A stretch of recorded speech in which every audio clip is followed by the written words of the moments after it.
Assalamualaikum warahmatullahi wabarakatuh. Alhamdulillahirabbil hadana li hadza wa ma kunna linahtadiya laula an hadana Allah. Asyhadu an la ilaha illallah wa asyhadu anna Muhammadan abduhu wa rasuluhu la nabiyya ba'd. Allahumma shalli wa sallim wa barik ala sayyidina Muhammadin wa ala alihi wa sahbihi ajma'in. Ayyuhan nas ittaqullaha haqqa tuqatih wa la tamutunna illa wa antum muslimun. Sadaqallah sadaqa rasulullah. Alhamdulillahirabbil alamin. Jamaah anggota Al-Qur'an astagfirullah.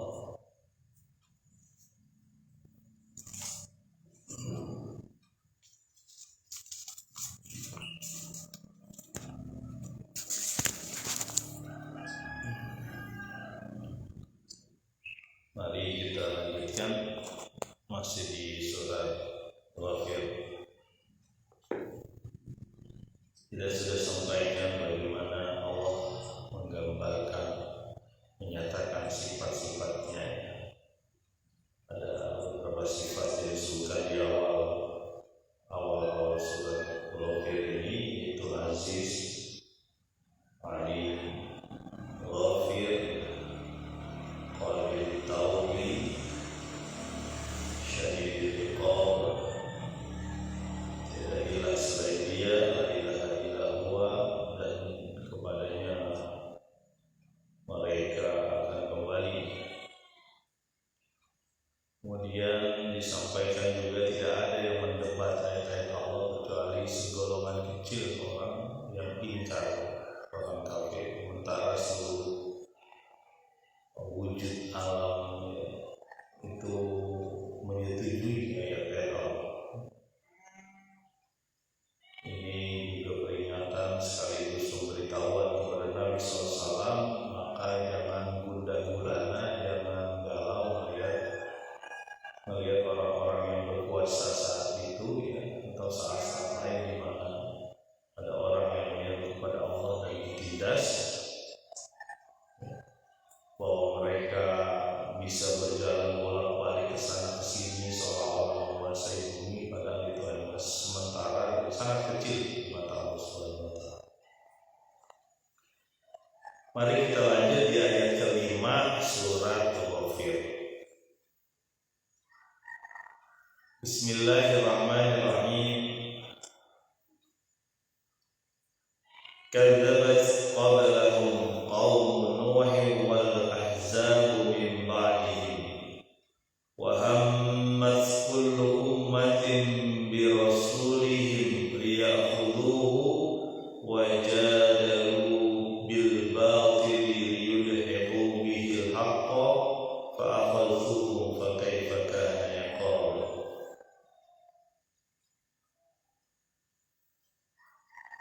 Sudah mendustakan orang-orang sebelum mereka, yaitu yang bermula dari kaumnya Nabi Nuh dan orang-orang yang bersekutu sebelum mereka. Dan mereka setiap umat merencanakan makar, atau perencanaan jahat untuk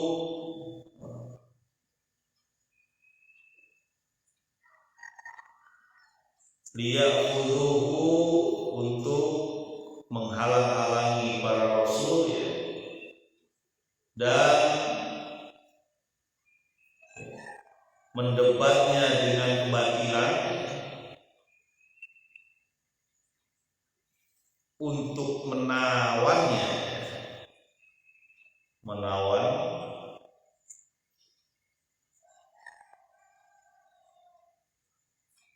atau mengganti kebenaran dengan kebatilannya. Wajadalu bil batili yudhidu bil haq, dan mereka menawan para rasul. Fa akhadhuhum, lalu kami hancurkan mereka. Fa kaifa kana qauma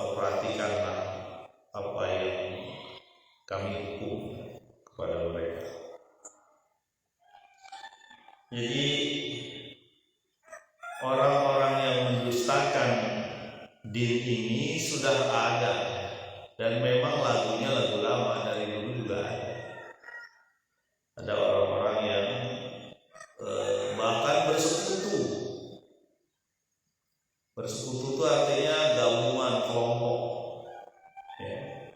Mereka membentuk kelompok yang berusaha untuk menghancurkan dakwah kepada Allah Subhanahu wa taala sejak zaman Nabi Nuh. Ya.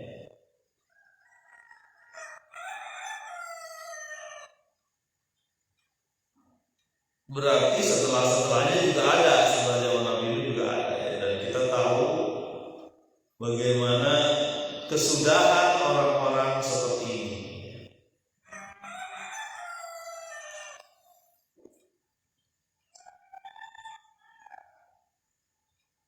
Wa hammat kullu ummatin birasulihim liya'buduhu.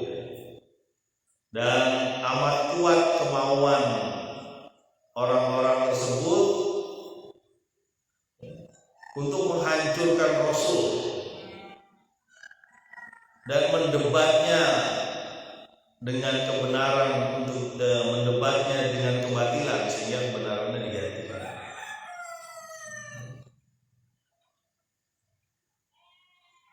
Sampai menawan Rasul.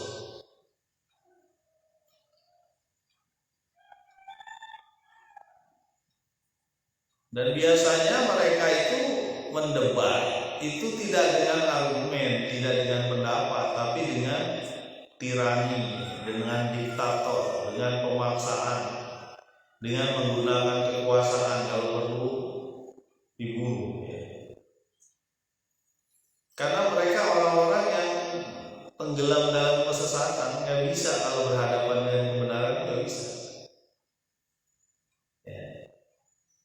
Kemarin kita sudah sampaikan betapa rancunya pemikiran akidah orang-orang musyrik Quraisy pada saat itu, ya, misalnya. Mereka tidak tahu kapan Tuhannya marah, ya, kapan Tuhannya senang. Mereka tidak tahu. Akhirnya timbul hal-hal yang nggak benar, misalnya pakai jampi-jampi, pakai mantra-mantra, dukun yang berkembang untuk mengobati hatinya yang gundah gulana. Jadi ketika didebat oleh Nabi SAW, atau walaupun Nabi itu wajah billadhi hasan, debat mereka dengan yang lebih baik, itu mereka nggak bisa. Yang ada di mereka tuh emosi. Itu ciri-ciri orang yang berpengetahuan rendah kan gitu, lebih menggunakan otot dibanding otak. Cuma pertanyaannya, apakah Abu Jahal dan sebagainya pengetahuannya rendah? Bukan rendah dari sisi intelektual, dari sisi pemikiran itu orang-orang pintar, tapi mereka rendah dari sisi keimanan kepada Allah, lemah, bahkan tidak ada iman.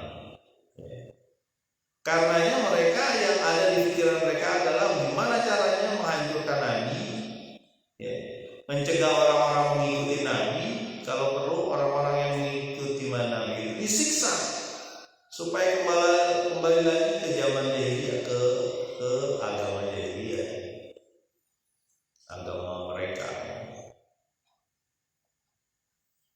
agama yang rusak. Nah, jadi itu juga bentuknya kelompok. Jadi jangan aneh ya teman-teman tuh, kalau kita sudah berusaha mengajak orang menuju kebaikan, menuju Allah, tapi ada orang-orang yang mencegah, ya, ada orang-orang yang menarik lagi orang yang kita ajak. Bisa terjadi, bisa. Ini orang kita udah ajak menuju masjid, musola, ya, untuk menuju ke jalan Allah. Ada aja caranya, akhirnya balik lagi. Tapi kita jangan aneh dengan yang kayak gitu. Kenapa? Karena itu sudah ada dari zaman jadul dulu. Dan ada juga teman Nabi yang murtad. Kenapa murtad? Itu ada cerita waktu Isra Mi'raj. Waktu Isra Mi'raj ada tuh teman Nabi, ya, pengikut Nabi juga yang nggak kuat. Artinya nggak kuat, nggak percaya dengan Isra Mi'raj ini, dia keluar. Ya. Dan sebagian malah lebih teguh. Makanya kata Abu Bakar, kalau Nabi mengatakan yang lebih dari cerita itu, saya akan percaya cerita Isra Mi'raj. Wa hammat kullu ummatin bi rasulihim liya'buduhu wa jadalu bil batil liyudhidu bihil haqq. Pokoknya kalaupun dia memberi argumentasi, memberi pendapat dengan kebatilan untuk menghancurkan yang hak.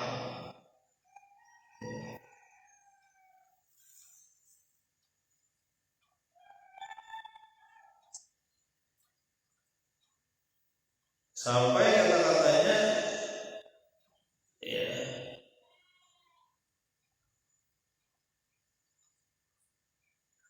sampai kata-katanya ditawan, artinya dipenjara atau berusaha diasingkan, sehingga Nabi tidak bisa berdakwah. Kalau pada kasus Nabi Muhammad SAW ada pengasingan. Apa pengasingannya? Pengasingan di Si'ib Abu Thalib. Selama 3 tahun diboikot Nabi SAW bersama dengan kaum mukminin, ditambah beberapa keluarga Abu Thalib yang waktu itu belum Islam atau bukan Islam waktu itu. Terus selama 3 tahun ya, diasingkan, tidak boleh menikah dengan yang lain, aliran makanan juga sangat terbatas, mungkin dengan sembunyi-sembunyi masuk ke lembah Abu Thalib itu ya, sampai Allah mengirimkan rayap untuk menghancurkan tulisan bahwa orang-orang Quraisy akan memboikot Nabi. Sampai begitu. Jadi ada itu bentuk-bentuk penyiksaan, termasuk bentuk-bentuk tekanan kepada Nabi dan kaumnya. Ya, jadi jangan aneh kalau kita ngajak orang, ngajak teman, ngajak keluarga, ya, ngajak siapa saja itu bisa saja ada perlawanan yang terjadi. Ya, ada perlawanan, kemudian ada keraguan-raguan. Ya. Bahkan kalau di ayat ini disebutkan orang ini berombongan untuk menghancurkan agama ini. Ya, atau dia berkelompok gitu. Udah saya mojok aja lah di satu tempat. Tapi gimana caranya supaya kebiasaan kita nih, agama kita, diri kita, termasuk kebiasaan kita ini tetap kekal, jangan sampai diotak-atik. Begitu. Makanya memang manusia itu makhluk berjamaah ya, suka berkelompok ya. Cuma masalahnya kita berkelompok dengan siapa? Ya, penting ini untuk menguatkan hati kita, karena ketika ini bahasa hadis itu kita akan ketularan wangi kalau kita dekat tukang minyak wangi. Nah, masalahnya kalau dekat tukang apa-apa yang menimbulkan bau misalnya, ataupun asap atau apa, kita bakal ketularan juga gitu. Bukan berarti tukang itu dijauhkan, bukan, tapi itu contoh. Ketika suasana kerja misalnya, kita bekerja di satu tempat, suasana kerjanya orangnya rajin, datang ke masjid, datang ke musola, datang ke majelis taklim, bahkan ada sholat duha misalnya. Itu kita kaum muslimin yang bekerja di situ kan ikutan dia. Ya. Mungkin dia di rumah nggak terlalu kelihatan, ya, datang ke masjid, tapi di kantornya mungkin datang ke masjid, ya alhamdulillah tinggal ditambahin di rumahnya kan gitu. Jadi ini penting memilih kelompok, karena selalu ada kelompok yang menentang Rasul. Sekarang pertanyaannya, kita kelompok ini sekarang ini kelompok. Lihat teman-teman, gampang kalau ngelihat kelompok tuh lihat WA yang sering masuk. Lihat WA kita yang sering masuk, WhatsApp kita tuh yang sering masuk tuh kayak apa orang-orangnya. Kalau orang-orangnya maksiat, nggak ada ingatan dia terhadap mungkin dia sholat dan sebagainya, oh berat ya. Boleh dipertahankan orang-orang teman-teman seperti itu, tapi jangan sampai akhirnya ngintil-ngintil lagi, muncul-muncul lagi, akhirnya ngajak lagi, ngajak main lah, ngajak nggak bener lah. Coba cek di WhatsApp kita tuh, ya. Berapa persen orang yang mengajak kepada kebaikan di WhatsApp itu? Coba lihat. Kalau kita masih bergaul dengan teman-teman yang bahkan mengajak kita menuju kebatilan, dipertanyakan gimana kita. Biarin Pak, saya nggak peduli mau ditanyain atau enggak. Ya mah nggak ada, Anda bisa ngomong kayak gitu, tapi istri Anda nggak bisa. Memang ada yang senang kalau suaminya gaul dengan orang yang nggak benar, apalagi membawa hal-hal yang tidak baik di rumahnya. Istri mana yang mau? Nggak ada yang mau. Hatinya tuh sakit, nyeri hatinya tuh. Termasuk anaknya loh, jangan salah. Ya, kalau ada nih ya, orang misalnya ya, nyaman gitu ngajak kawan-kawannya berbuat gak benar di rumahnya, Anda lihat Anda sendiri ya, tapi tetangga Anda, tapi anak Anda, mertua Anda ya. Bahkan Anda sendiri pun sebenarnya gak suka, saya tahu ya. Kita sendiri tidak suka ketika ada kemaksiatan yang kita lakukan ya, ya kan? Makanya penting bagi kita untuk bersegera wasari'u ila maghfirah, bersegeralah kepada maghfirah, keampunan Allah ya. Jangan ditunda lagi, nanti kasusnya kayak gini. Kesudahannya sudah disampaikan nih sama Allah Subhanahu wa taala.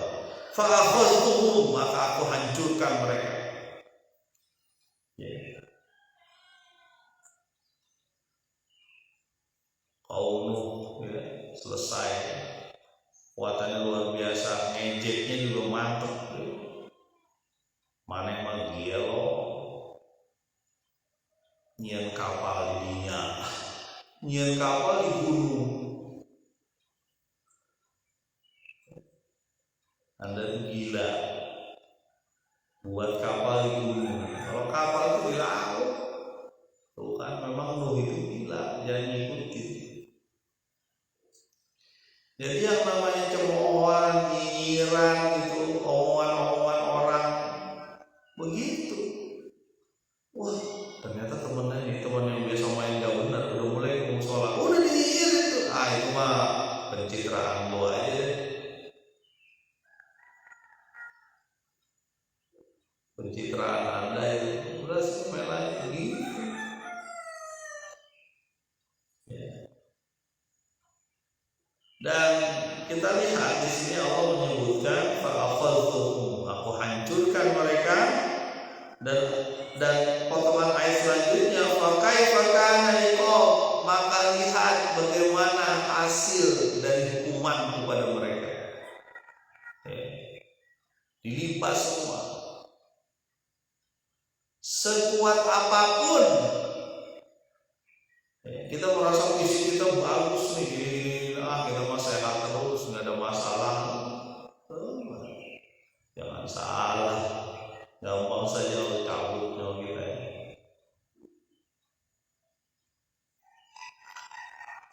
Di sini Allah sebutkan fakaifa kana iqab, bagaimana hukumanku kepada mereka.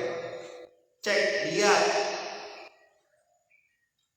sisa-sisa peninggalannya pun masih ada hingga sekarang. Kaum-kaum yang dimusnahkan Allah, mereka lebih kuat, lebih hebat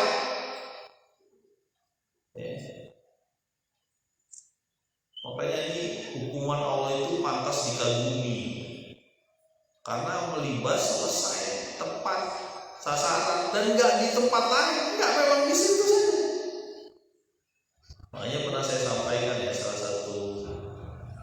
salah satu cara hukuman, maksudnya hukuman dari Allah Subhanahu wa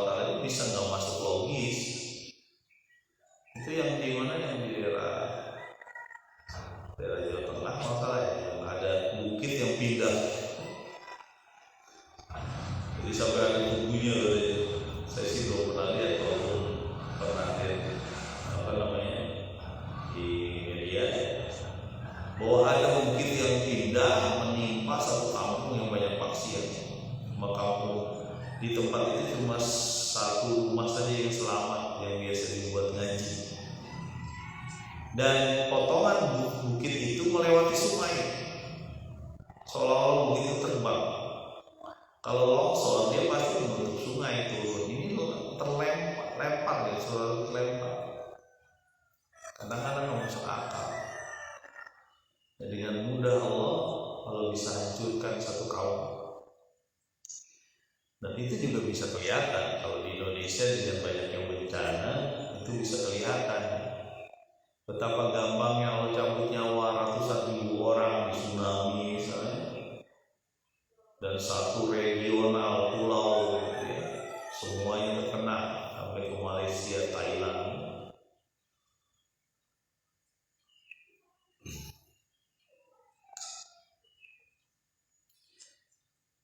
Ayat selanjutnya,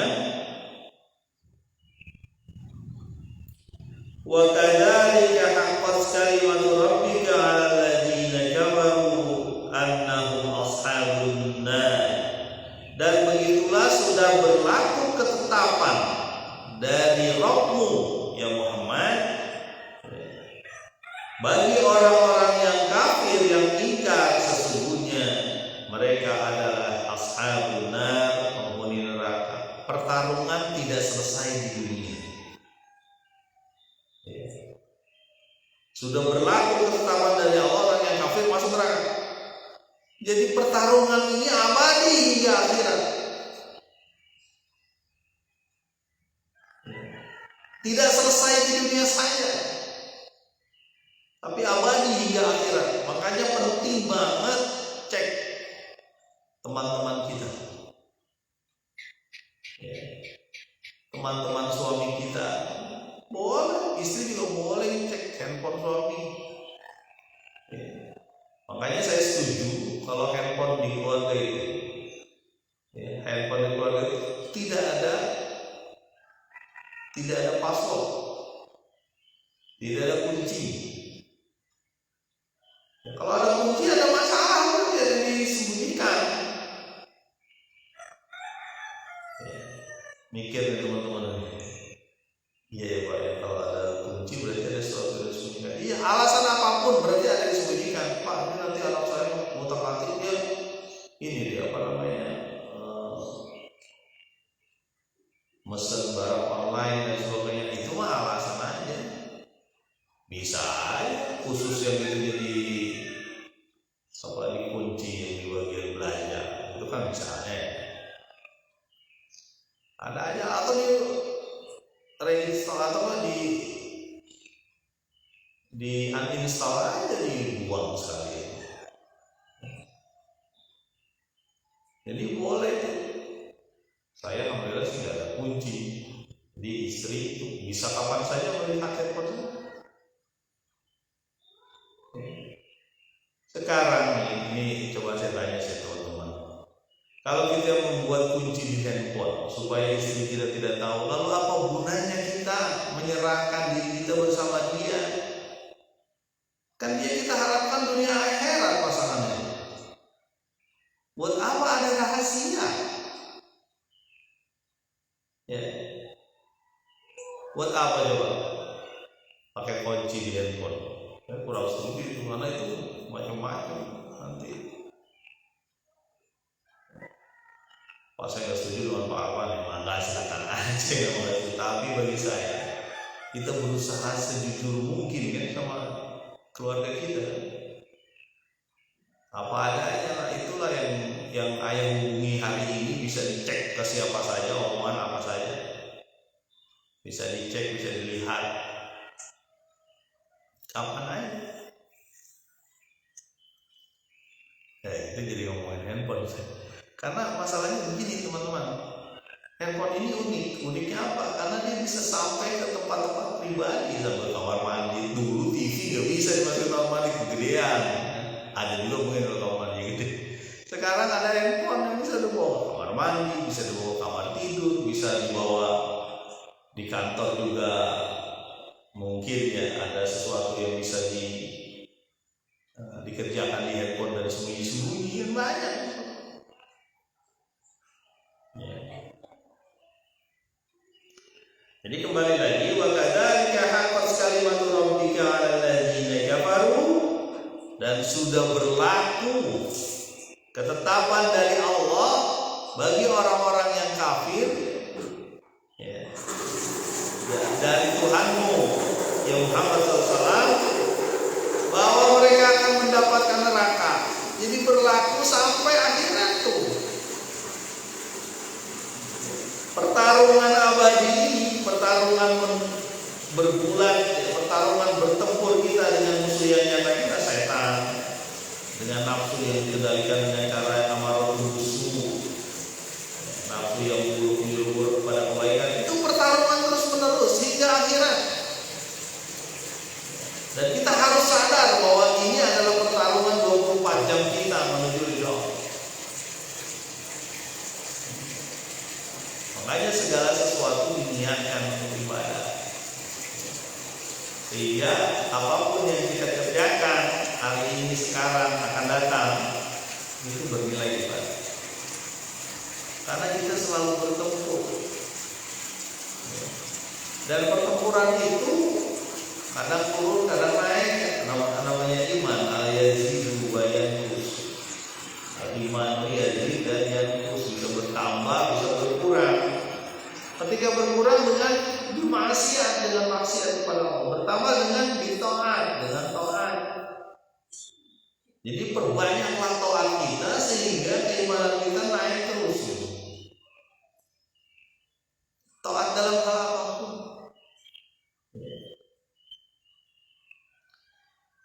Ya, mungkin sampai di situ. Mudah-mudahan bermanfaat. Subhanakallahumma wa bihamdika asyhadu an la ilaha illa anta astaghfiruka wa atubu ilaik. Assalamualaikum.